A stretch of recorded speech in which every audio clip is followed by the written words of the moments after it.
तो चलिए दोस्तों, आज का वीडियो स्टार्ट करते हैं। आज के इस वीडियो के अंतर्गत मैं बात करने वाला हूं पशु परिचर भर्ती 2024 को लेकर। जी हां दोस्तों, आप सबका इंतजार समाप्त हो चुका है। आपकी आंसर की भी जारी कर दी जा चुकी है, आपने आपत्ति भी लगा दी होगी। अब इसके बाद में इसकी फाइनल आंसर की जारी की जाएगी और उसके बाद में 2 गुना का रिजल्ट जारी किया जाएगा। 2 गुना का रिजल्ट कब जारी होगा उसके बारे में मैं वीडियो बना चुका हूँ, बार बार वीडियो बनाने की जरूरत है नहीं। इस वीडियो के अंतर्गत मैं बात करने वाला हूँ कि इसके डॉक्यूमेंट वेरिफिकेशन के लिए क्या क्या आवश्यक दस्तावेज चाहिए, क्या क्या डॉक्यूमेंट्स इसमें चाहिए जो आपको डॉक्यूमेंट वेरिफिकेशन के दौरान मांगे जाएंगे। ठीक है, और बिल्कुल सही और सटीक जानकारी मिलेगी इस वीडियो के अंतर्गत। आपके सारे डाउट भी क्लियर करूंगा कि किस किस बच्चे को अपना डॉक्यूमेंट तैयार करके रखना चाहिए, आखिरकार कितना सेफ स्कोर है उसके ऊपर वाला बच्चा अपना डॉक्यूमेंट तैयार करके रखना चाहिए, और कौन कौन से डॉक्यूमेंट आपको एग्जाम में डॉक्यूमेंट वेरिफिकेशन के टाइम पे मतलब मंगवाए जाएंगे, उन सब के बारे में इस वीडियो के अंतर्गत डिटेल में बात करने वाले हैं। तो वीडियो पसंद आए तो वीडियो को लाइक कर देना, और बिना किसी देरी की वीडियो स्टार्ट करते हैं। अभी तक अगर आपने चैनल को सब्सक्राइब नहीं किया तो चैनल को सब्सक्राइब जरूर कर दीजिए। देखो साहब, सबसे पहले बात करेंगे अपन किस चीज़ की। सबसे पहले बात करेंगे अपन डॉक्यूमेंट वेरिफिकेशन के लिए। देखो, कई बच्चों का डाउट होगा कि हमारा तो पता नहीं कि इसमें सिलेक्शन होगा या नहीं होगा, तो हम डॉक्यूमेंट वेरिफिकेशन के लिए अभी से तैयार क्यों रहे। तो ध्यान रख लेना, डॉक्यूमेंट वेरिफिकेशन इतनी भयंकर चीज़ होती है। कई बार क्या होता है कि आपका सिलेक्शन भी हो जाएगा, और डॉक्यूमेंट वेरिफिकेशन के दौरान अगर किसी भी डॉक्यूमेंट के अंतर्गत आपका कुछ भी करेक्शन मिल गया तो आपकी जो हाथों हाथ नौकरी आ चुकी है आपके हाथों में, वो निकल जाएगी। ध्यान रख लेना, नौकरी मिलना इतना आसान नहीं है। आप किसी भी तरह की लापरवाही के माध्यम से अपनी नौकरी है उसको बिल्कुल भी आप जाने मत देना। कई बच्चे मैंने देखे हैं जिनका डॉक्यूमेंट वेरिफिकेशन जब आता है तो वो सोचते हैं कि मेरे को तो पता ही नहीं था मेरा सिलेक्शन हो जाएगा, और मैंने डॉक्यूमेंट चेक नहीं किए थे और उसमें कुछ करेक्शन आ गया, अब मेरे पास समय नहीं है उनको सही कराने के लिए। ठीक है, तो इस वीडियो के अंतर्गत मैं यही बताना चाहता हूं कि आपके डॉक्यूमेंट वेरिफिकेशन के लिए आपको क्या क्या डॉक्यूमेंट तैयार रखने हैं, उनके बारे में अपन डिटेल में बात करेंगे। उससे पहले देखो, कुछ डाउट ये भी होंगे कि कितने सेफ स्कोर वाले बच्चों को मतलब डॉक्यूमेंट के लिए रेडी रहना चाहिए, किस किस को। तो आपको एक बार मोटा मोटा बता देता हूँ। देखो, कट ऑफ के वीडियो तो आपने 100 देख लिए होंगे पूरे यूट्यूब पर। मैं किसी भी प्रकार की कोई कट ऑफ बताने वाला नहीं हूँ। आपको सीधा सीधा एक ही बात बताऊंगा कि जिसके भी 115 मार्क्स है मेल कैटेगरी के अंतर्गत, कोई सी भी कैटेगरी हो, 115 मार्क्स है अगर आपके, तो आपको डॉक्यूमेंट वेरिफिकेशन के लिए बिल्कुल तैयार रहना है। यानी कि आपके डॉक्यूमेंट तैयार करके रखने हैं। तो 115 वाले आप सबको, जो भी मेल कैटेगरी के अंतर्गत है, उन सबको डॉक्यूमेंट तैयार करके रखना है। कौन कौन से डॉक्यूमेंट है आपके आगे वीडियो के अंतर्गत में बताने वाला हूँ। इसके अलावा फीमेल कैटेगरी है, तो फीमेल कैटेगरी में आप 100 मार्क्स वाली जितनी भी है, चाहे कोई सी भी फीमेल कैटेगरी हो, आपको 100 मार्क्स वाली प्रत्येक फीमेल को अपने डॉक्यूमेंट्स को क्या करना है, तैयार करके रखना है। कौन कौन से डॉक्यूमेंट चाहिए उनके बारे में मैं इस वीडियो के अंतर्गत आगे बताने वाला हूँ। ठीक है, तो मोटा मोटा देख लिया आपने भाई। जिसके भी कुल मिलाकर के आप तो ऐसे मान लो कि पशु परिचर में जिसके भी मेल कैटेगरी में 115 मार्क्स बैठ रहे हैं, उनको डॉक्यूमेंट तैयार करके रखने हैं। 100 मार्क्स वाली फीमेल कैटेगरी वालों को भी अपना जो डॉक्यूमेंट है वो तैयार करके रखने हैं। अब आगे बढ़ते हैं भाई साहब। उससे पहले अगर आपने चैनल को सब्सक्राइब नहीं किया हो तो जरूर कर दीजिए। वीडियो पसंद आ रहा हो तो वीडियो को लाइक भी कर देना। देखो साहब, अब बात करते हैं अपन एक एक डॉक्यूमेंट की। अपन डिटेल में बात करने वाले हैं कि आखिरकार क्या क्या देखा जाएगा आपके डॉक्यूमेंट वेरिफिकेशन के दौरान। तो देखो, आप इनको पढ़कर मत भाग जाना यहाँ से कि ये अच्छा ये डॉक्यूमेंट मेरे पास पड़े हैं और कोई बात नहीं, अब चलता हूँ मैं यहाँ से स्किप करके वीडियो को। लेकिन ध्यान रख लेना, आपकी इसी चीज़ के अंतर्गत आपका करेक्शन होता है। अभी बताऊंगा कि आपके कौन कौन सी चीज़ें आपको ध्यान रखनी है। देखो, सबसे पहले बात करते हैं। सबसे पहला जो डॉक्यूमेंट है आपका, सबसे जरूरी जो डॉक्यूमेंट है वो आपकी 10वीं की मार्कशीट। ध्यान रख लेना, चाहे कोई सी भी एग्जाम हो, आपका जो 10वीं की मार्कशीट है उसको आपका जन्म प्रमाण पत्र माना जाता है। इसी के अंतर्गत आपकी डेट ऑफ बर्थ भी लिखी हुई रहती है, इसी कारण से इसको जन्म प्रमाण पत्र भी माना जाता है। और वैसे भी आपकी जो पशु परिचर की जो भर्ती है वो आपकी 10th पास भर्ती है, यानी कि आपकी 10th की मार्कशीट जो है वो सबसे ज़्यादा मायने रखती है इस भर्ती के लिए। तो सबसे पहले तो वो मांगेगी आपके डॉक्यूमेंट में से कौन सा, 10th की मार्कशीट। सबसे पहले कौन सी मांगेगी, 10th की मार्कशीट। अब इसमें आपको कौन कौन सी चीज़ें मिलान करनी है। देखो, सबसे पहले तो आपको अपना नाम देखना। ध्यान रख लेना, अपना नाम सही होना चाहिए। इसके अलावा आपकी डीओ भी सही होनी चाहिए। क्या होनी चाहिए, डीओ भी सही होनी चाहिए। अपने माता और पिता का नाम सही होना चाहिए।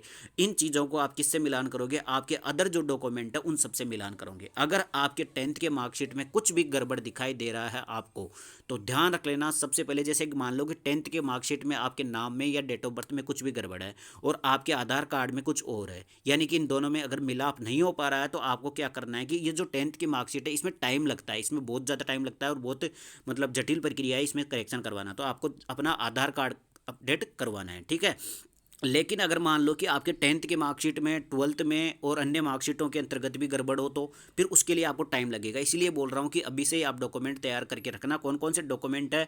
एक तो आपको 10th की मार्कशीट में मैंने बता ही दिया कि आपको क्या क्या बातें ध्यान रखनी है। अपना नाम देख लेना, अपनी डीओ भी देख लेना, और अपने माता या पिता का नाम जो भी है, एक एक लेटर को मिलान करना, ध्यान रख लेना। एक एक आपको मीनिंग देखनी है, पापा के नाम के भी एक एक मीनिंग देखनी है, कुछ भी गड़बड़ नहीं होना चाहिए, ठीक है। इसके बाद में देखो 10th की मार्कशीट चाहिए केवल और केवल इसके क्वालिफिकेशन के लिए, तो ठीक है। लेकिन ध्यान रख लेना, अगर आपके पास, अगर जैसे कि आपने 12th कर रखी है, सीधी सी बात है, सबने 12th कर रखी होगी लगभग, तो आपकी 12th की मार्कशीट लगानी है। आपको 12th की मार्कशीट में आपके मम्मी पापा का नाम, आपका नाम, सब कुछ सही होना चाहिए, ठीक है। इसके अलावा जो आपका डॉक्यूमेंट लिया जाएगा वो लिया जाएगा आधार कार्ड। ध्यान रख लेना, आधार कार्ड में भी सब कुछ सही होना चाहिए। अगर आपके 10th की मार्कशीट 12th की मार्कशीट में सेम डाटा है और आपके आधार कार्ड में अलग डाटा है, तो आपको आधार कार्ड को अपडेट करा लेना। इसमें ज़्यादा टाइम नहीं लगता है और ये तुरंत अपडेट भी हो जाता है, इसमें कोई कठिन कार्य भी नहीं है, ठीक है। तो सबसे पहले तो मोटी मोटी बातें होगी आपकी पढ़ाई की, तो कौन कौन सी हो गई? एक तो 10th की मार्कशीट आपको ध्यान रखनी है, 12th की मार्कशीट और एक आधार कार्ड, तीन चीज़ें तो ये हो गई। इसके अलावा मान लो कि किसी ने बीए भी कर रखी है, किसी ने बीएससी कर रखी है, किसी ने एमएससी कर रखी है, मतलब कुल मिलाकर के आपने यूजी और पीजी भी अगर किसी ने कर रखी है आगे, या फिर बीएड वगैरह कुछ भी कर रखी है, यानी कि अन्य क्वालिफिकेशन डिग्रीज, आपकी जितनी भी अन्य क्वालिफिकेशन डिग्रीज है उन सबको भी आपको यहाँ पर मेंशन करना है। कई बार इन चीज़ों का फ़ायदा मिलता है, ये ध्यान रख लेना। आप ऐसे सोच के मत बैठना कि मैंने तो मतलब ग्रेजुएशन कर रखी है या फिर बीएड कर रखी है, लेकिन मैंने इसकी डिग्री नहीं लगाता हूँ, उससे क्या फ़र्क पड़ जाएगा। लेकिन ध्यान रख लेना, कई बार आगे जा करके आपके कोई प्रमोशन वगैरह होता है, वैसे भी पशु परिचर में तो प्रमोशन होता है, तो आपको प्रमोशन वगैरह में ये चीज़ें बहुत ज़्यादा फ़ायदा करने वाली होती है, ठीक है। तो आपको ये सारी अन्य डॉक्यूमेंट है, जितने भी क्वालिफिकेशन आपने कर रखी है, उन सब के डॉक्यूमेंट को आपको तैयार करके रखनी है, ठीक है।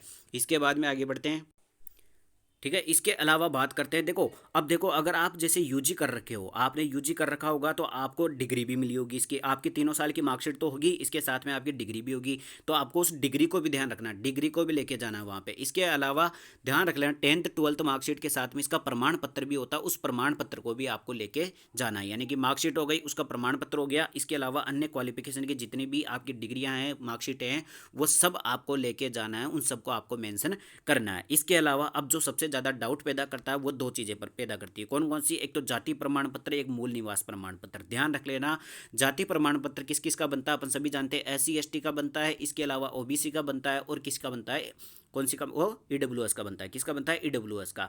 अगर आप एससी एसटी कैटेगरी के हो तो आपके 5 साल तक का जाति प्रमाण पत्र चल जाता है, ठीक है। ओबीसी कैटेगरी में लगभग 3 साल तक का चल जाता है, ईडब्ल्यूएस वालों के लगभग 1 साल का ही चलता है। लेकिन सबसे सेफ आपको बता दो, अगर आपकी नौकरी लग रही है ना, तो आप एक बार वापस से इन सब चीज़ों को नहीं बनवा लेना, यानी कि 1 साल के अंतर्गत वाली बनवा लेना, क्योंकि आगे 2025 में वैसे भी बहुत सारी भर्तियां होने वाली है, और अगर आपका सिलेक्शन हो रहा है तो एक बार आपके डॉक्यूमेंट बनाने में कुछ नहीं जा रहा है। एक बार सबसे बढ़िया सेफ रहना है, तो आपको 1 साल के अंतर्गत नया नया आपका जो जाति प्रमाण पत्र है और मूल निवास प्रमाण पत्र है, इन दोनों का होना जरूरी है। अब जैसे कि मान लो कि कई बच्चों के डाउट रहता है कि सर, जैसे कोई लड़की है, उस वो राजस्थान की है, उसकी शादी हरियाणा में हो गई, वहाँ पे रहने लग गई, तो वहाँ का उसका मूल निवास प्रमाण पत्र मिल गया, तो ध्यान रख लेना, फिर उसको अपनी राजस्थान के अंतर्गत पशु परिचर भर्ती में उसको जनरल कैटेगरी के अंतर्गत माना जाएगा, ठीक है। तो जहाँ के हो वहाँ का मूल निवास प्रमाण पत्र चाहिए, ठीक है। आपको ये दोनों चीज़ें चाहिए, और दोनों की दोनों 1 साल के अंदर वाली बनवा लेना आप, तो सबसे सेफ तभी रहेगा। आपके 1 साल पुराना नहीं होना चाहिए, 1 साल से ज़्यादा पुराना नहीं होना चाहिए। कौन कौन? जाति प्रमाण पत्र और मूल निवास प्रमाण पत्र। इसके अलावा एक डॉक्यूमेंट अपना विवाह प्रमाण पत्र हो जाए, या फिर तलाक का कोई सा भी आ जाए, यानी कि अगर आपकी शादी हो रखी है तो आपको मैरिज सर्टिफिकेट लगाना है। अगर किसी ने पहले अनमेरिड भर दिया था लेकिन उसकी शादी हो रखी थी, लेकिन फिर उसने अनमेरिड क्यों भरा भाई, तो अब मैरिड कर देना, टिक लगा करके उसके मैरिज सर्टिफिकेट लेकर के जाना, या फिर आप अनमेरिड ही बता दो, बाद में आप बनाते रहना, ठीक है। इसके अलावा जिसका तलाक हो चुका है वो तलाक का कुछ भी जो डिवोर्स सर्टिफिकेट होता है वो वगैरह लेके जाना, ठीक है। तो ये सारे डॉक्यूमेंट हो गए जो आपको पशु परिचर की डॉक्यूमेंट वेरिफिकेशन के दौरान आपसे मांगे जाएंगे, और आपके इन सभी डॉक्यूमेंट में ध्यान रख लेना, तीन चीज़ें सबसे मेन होती है। एक तो अपना नाम, एक अपनी डीओबी, इसके अलावा अपने माता पिता का नाम। इन तीन चीज़ों में आपका कभी भी करेक्शन नहीं होना चाहिए, ठीक है। कौन कौन से में? खुद के नाम में, डीओबी में, और फादर्स नेम में, और मदर्स नेम में। इन तीन चीज़ों में, चार चीज़ों में तो आपका बिल्कुल भी गड़बड़ नहीं होना चाहिए, एक एक अक्षर का भी गड़बड़ नहीं होना चाहिए। इनको ढंग से देख लेना। और बाकी अगर आपके जितने भी मार्क्स बैठ रहे हैं आपने देख लिए होंगे, आपकी जो आंसर की है, ऑफिशियल आंसर की है, वो भी जारी कर दी गई है। आपने आपत्तियाँ भी लगा दी होगी, आपत्तियाँ लगाने के बाद में आपकी जो फाइनल आंसर की है वो जारी की जाएगी। ध्यान रख लेना, इसके बाद में फाइनल आंसर की आएगी और फाइनल आंसर की के बाद में फिर अपना रिजल्ट आएगा। वो भी रिजल्ट कौन सा आएगा? 2 गुना का रिजल्ट आएगा। किसका आएगा? 2 गुना का रिजल्ट आएगा। मैंने वीडियो बना करके आपको जानकारी दे दी थी कि 2 गुना का रिजल्ट है वो 3 अप्रैल से पहले ही आ जाएगा, आपके मार्च महीने में आएगा। और मार्च महीने में कब आएगा? पहले सप्ताह के अंतर्गत आ जाएगा। पहले सप्ताह के अंतर्गत आपका पशु परिचर का 2 गुना का रिजल्ट जारी कर दिया जाएगा। तो आपको ध्यान रख लेना कि अपने जो ऐसे मान लो तो आप तो 1 मार्च से पहले पहले आपको डॉक्यूमेंट तैयार करके रखने हैं। तो जिसको अभी करेक्शन है, अब आपके पास फरवरी का महीना पड़ा है, केवल 1 महीने के अंतर्गत आपको पूरे के पूरे डॉक्यूमेंट में जो भी करेक्शन है वो उनको ठीक करवा के रख लेना। जो भी प्रमाण पत्र नहीं है उनको बनवा लेना, ठीक है। तो 1 महीने के अंतर्गत बनवा लेना। मार्च महीने के अंतर्गत पहले सप्ताह के अंतर्गत आपका 2 गुना का रिजल्ट जारी कर दिया जाएगा। उसके बाद में आपको डॉक्यूमेंट वेरिफिकेशन के लिए बुलाया जाएगा और डॉक्यूमेंट चेक होने के बाद में फिर आपको फाइनल जो रिजल्ट है वो 1 गुना का वो जारी कर दिया जाएगा, ठीक है। तो जिसके भी 115 मार्क्स बैठ रहे हैं किसी भी कैटेगरी के अंतर्गत, मेल कैटेगरी में अगर 115 मार्क्स बैठ रहे हैं तो आपको डॉक्यूमेंट तैयार करके रखने हैं। फीमेल कैटेगरी के अंतर्गत किसी के भी 100 मार्क्स से ऊपर बैठ रहे हैं तो आपको सबको अपने डॉक्यूमेंट चेक कर लेने हैं। अगर कुछ भी कमी हो तो उनको देख लेना सबको, ठीक है। बाद में ऐसे मत सोचना कि मेरे तो 100 ही मार्क्स बैठ रहे हैं, मेरा कहाँ से होगा, और फिर अचानक वहाँ पर कट ऑफ कम आ जाए और आपका सिलेक्शन हो जाए और आपके डॉक्यूमेंट तैयार नहीं हो तो हाथ में आई हुई नौकरी चल जाएगी, ठीक है। बाकी मिलते हैं अगले वीडियो के अंतर्गत, जब भी आपकी फाइनल आंसर की जारी होगी उससे रिलेटेड या इसके रिजल्ट को लेकर किसी भी प्रकार की कोई भी अपनी ऑफिशियल न्यूज़ आती है उसके लिए आपको चैनल को सब्सक्राइब करके रखना है और बेल आइकन को जरूर दबा देना ताकि जैसे वीडियो अपलोड होता है तुरंत आपके पास नोटिफिकेशन पहुंच जाएगा। बाकी मिलते हैं अगले वीडियो के अंतर्गत, धन्यवाद। चैनल को वीडियो पसंद आए तो वीडियो को लाइक जरूर करना, चैनल को सब्सक्राइब जरूर करके जाना, ठीक है।